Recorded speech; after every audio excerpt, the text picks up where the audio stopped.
اب یہاں بھی قسم ہے واللیل اذا اسعس، اور قسم ہے رات کی جب جانے لگے۔ اسعس کا معنی جانے لگے، لیل عربی کے اندر رات کو کہتے ہیں، اور یہاں تسنیہ ہے۔ اس کا لفظ قرآن عظیم فرقان حمید میں جہاں بھی آتا ہے معنی جب کیا جاتا ہے، واللیل اذا اسعس، اور رات کی جب جانے لگے۔ اسعس کا معنی جانا بھی ہوتا ہے، کبھی آنا بھی ہوتا ہے، اور رات کی قسم جب جانے لگے اور رات کی قسم جب آنے لگے۔ والصبح اذا تنفس، اور صبح کی قسم اذا تنفس جب وہ سانس لیتی ہے، جب وہ چمکنے لگتی ہے۔ صبح کی قسم جب اس کی روشنی کا ظہور ہوتا ہے، وہ ظاہر ہونے لگتی ہے۔ انہ لقول رسول کریم، بے شک یہ جو قول ہے رسول کا ہے، جو عزت والا ہے، بلند مرتبے والا ہے۔ انہ لقول رسول کریم، بے شک یہ جو قول ہے یہ رسول کا ہے، عزت والا ہے۔ ذی کہتے ہیں والا، اس کا معنی والا کیا جاتا ہے۔ ذی قوت، قوت کہتے ہیں طاقت کو، ذی قوت بڑا طاقت والا ہے۔ ان تک نزدیک کا معنی دے رہا ہے، ان تنزیل عرش والا، مکین عزت والا۔ اللہ وحدہ لا شریک، تو عزت والا ہے، اور جسے اللہ وحدہ لا شریک چاہتا ہے اسے بھی اللہ وحدہ لا شریک عزت دے دیا کرتا ہے۔ اللہ تعالیٰ طاقت والا ہے، وہ طاقت دینے والا ہے۔ اللہ کے نزدیک کون طاقتور ہے؟ جو اللہ وحدہ لا شریک کے ہاں مقرب ہوتا ہے۔ رسول جو ہوتا ہے یہ اللہ تعالیٰ کے نزدیک بلند مرتبے پر، عزت کے اعلیٰ مرتبے پر فائز ہوتا ہے۔ مطاع ثم امین، مطاع کہتے ہیں جس کی اطاعت کی جائے، اطاعت کیا گیا۔ مطاع ثم امین، اطاعت کیا گیا۔ ثم اس جگہ امین امانت دار کو کہتے ہیں۔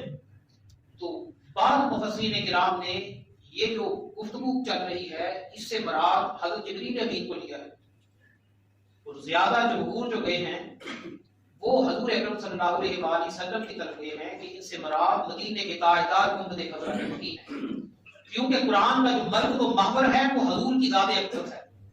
قرآن کا مرکز و محور حضور اکرم صلی اللہ علیہ وآلہ وسلم ہے، تو یہ جو کلام ہو رہا ہے یہ حضور اکرم صلی اللہ علیہ وآلہ وسلم کی ذات پاک سے ہو رہا ہے، تو یہ کلام حضور اکرم صلی اللہ علیہ وآلہ وسلم کے ساتھ خاص ہے۔ تو اس لیے مناسب یہی ہے کہ یہ گفتگو حضور اکرم صلی اللہ علیہ وآلہ وسلم کے ساتھ ہے، تو یہاں حال بھی جو اللہ وحدہ لا شریک بیان فرما رہا ہے وہ حضور اکرم صلی اللہ علیہ وآلہ وسلم کا ہے۔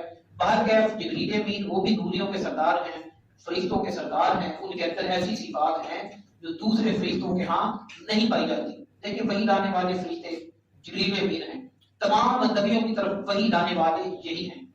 کبھی اللہ وحدہ لا شریک ہواؤں کو ان کو دے دیتا ہے، کسی بستی کو، جیسے قوم لوط کو انہوں نے اپنے پر سے اٹھا کر ایسے زور سے مارا کہ آسمان دنیا پر کتوں اور مرغوں کی آوازیں سنی دی۔ یہ حضرت جبریل امین کی پاور ہے، طاقت ہے، اور جن کے پروں کی تعداد بھی 600 کے قریب ہے، اور ان کو حضور اکرم صلی اللہ علیہ وآلہ وسلم نے 2 مرتبہ ان کی اصلی حالت میں نہیں دیکھا۔ ثم امین، امانت دار حضور اکرم صلی اللہ علیہ وسلم سے بڑا کوئی نہیں، جیسا پیغام ملا ویسا امانت کے ساتھ اللہ کی مخلوق تک پہنچا دیا۔ وَلَقَدْ رَآهُ بِالْأُفُقِ الْمُبِينِ، اور دیکھا افق کے کنارے پر حضور اکرم صلی اللہ علیہ وآلہ وسلم نے، اس سے مراد بھی جبریل امین ہے۔ حضور اکرم صلی اللہ علیہ وآلہ وسلم نے یہ دیکھا جیسے جبریل امین آتے آسمان دنیا پر روشنی ظاہر ہو جاتی، اس سے مراد وہ روشنی ہو جسے سب چیزوں کو جان لیا جاتا۔ تو نبی رحمت صلی اللہ علیہ وآلہ وسلم نے یہ منظر دیکھا، اور یہ بھی ایک المیہ ہے کہ کفار مکہ نے حضور اکرم صلی اللہ علیہ وآلہ وسلم کو مجنون کہا، دیوانہ کہا، حالانکہ حضور اکرم صلی اللہ علیہ وآلہ وسلم سے سمجھدار انسان، رسول، نبی کوئی تشریف نہیں لایا۔ جیسے آئینہ ہوتا ہے، حضور اکرم صلی اللہ علیہ وآلہ وسلم کی ذات جو ہے آئینے کی طرح ہے، اس میں جو دیکھتا ہے اس کو اپنا اندر نظر آتا ہے۔ جس کو اندر صاف نظر آیا اس نے کہا میں نے چاند کو بھی غور سے دیکھا، آپ کے چہرے کو بھی غور سے دیکھا، چاند میں مجھے میل نظر آیا لیکن آپ کے چہرہ اقدس میں میل نظر نہیں آیا۔ اس کی وضاحت حضرت جابر بن سمرہ رضی اللہ تعالیٰ کی حدیث پاک ہے، بڑی معروف ہے مجھے۔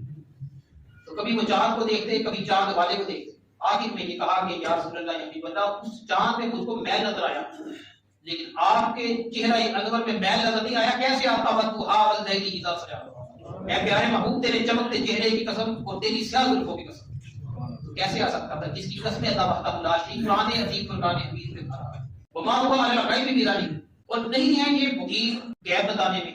الغیب سے مراد یہاں قرآن عظیم فرقان حمید ہے، جو بھی آتا تاکہ رسول حضور اکرم صلی اللہ علیہ وآلہ وسلم قرآن کو کھول کر بیان کرتے اور قرآن کی ایسی تفسیر کرتے نہ کسی نے سنی ہوتی، اور کیسے سنتے الرحمن علم القرآن، اے پیارے محبوب ہم تمہیں قرآن کی تعلیم دینے والے ہیں۔ رحمان جب تعلیم دے رہا ہے، اس کا بندہ فیض بانٹ رہا ہے، تو اس کا عالم کیسا ہوگا، اس کی شان نرالی ہوگی۔ اور حضور اکرم صلی اللہ علیہ وآلہ وسلم قرآن کو بیان فرمانے میں وکیل نہیں ہے۔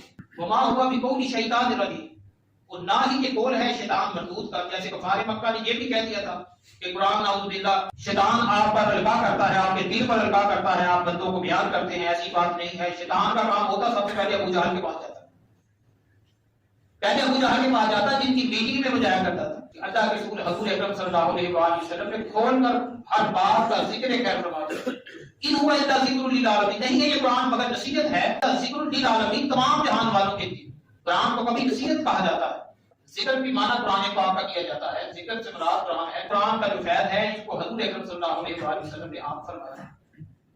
لمن شاء منکم ان یستقیم، واسطے اس کے لمن شاء جو چاہے ان یستقیم، یہ کہ وہ سیدھی راہ چلے، قرآن اس کو فائدہ دینے والا ہے۔ جس کا اندر ٹیڑھا ہو قرآن اس کو فائدہ نہیں دے گا۔ پہلی بات یہ ہے کہ من کی دنیا کو سیدھا کر کے قرآن کی طرف آئے، من کی دنیا کو سیدھا کر کے قرآن میں غوطہ زر ہو کر دیکھے تو صحیح۔ پھر جو صحابہ کرام کا موضوع رہا، فرماتے دنیا کے مسائل ہوتے ہم مسجد میں آ جاتے ہیں، اللہ کے حضور تو سجدے کرتے ہماری مشکل آسان ہو جاتی۔ تو قرآن تو اس کے لیے فائدہ مند ہے جو چاہتا ہے کہ ان کو اس قرآن سے فائدہ ہو۔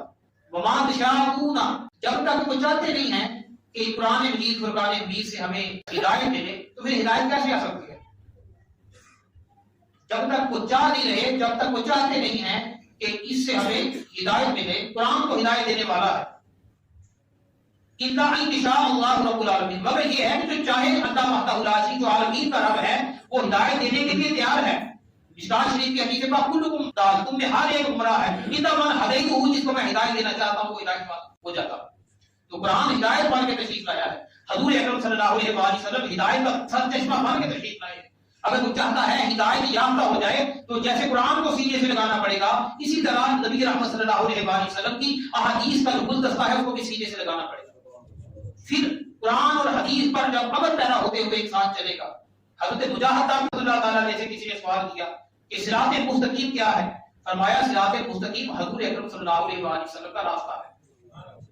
جب اس راستے پہ چلیں گے تو پھر ہدایت انسان کا مقدر بن جائے گی۔ تو قرآن تو ہدایت ہے، سراپا ہدایت ہے، ہدایت کا سر چشمہ ہے ہر اس شخص کے لیے جو چاہتا ہے ہدایت یافتہ ہو جائے۔ اور جو بھی چاہتا ہے اللہ وحدہ لا شریک اسے ہدایت دے دیتا ہے، کیونکہ وہ رب ہے عالمین کا، تمام جہان والوں کا۔ العالمین کہتے ہیں تمام جہان والوں، عالم کی جمع عالمین ہے، عالم جہان کو کہتے ہیں، تو اس کے اندر سارے جہان آ جاتے ہیں۔ اللہ تعالیٰ حاکم ہے، تدبیر فرمانے والا ہے، فرمانروا ہے، وہ رب العالمین ہے، تمام جہان والوں کا رب ہے، پالنے والا ہے، پروردگار ہے، وحدہ لا شریک ہے، فاعل لما یرید ہے، واللہ علی کل شیء قدیر کا مالک ہے، بادشاہوں کا بادشاہ ہے، داتاؤں کا داتا ہے۔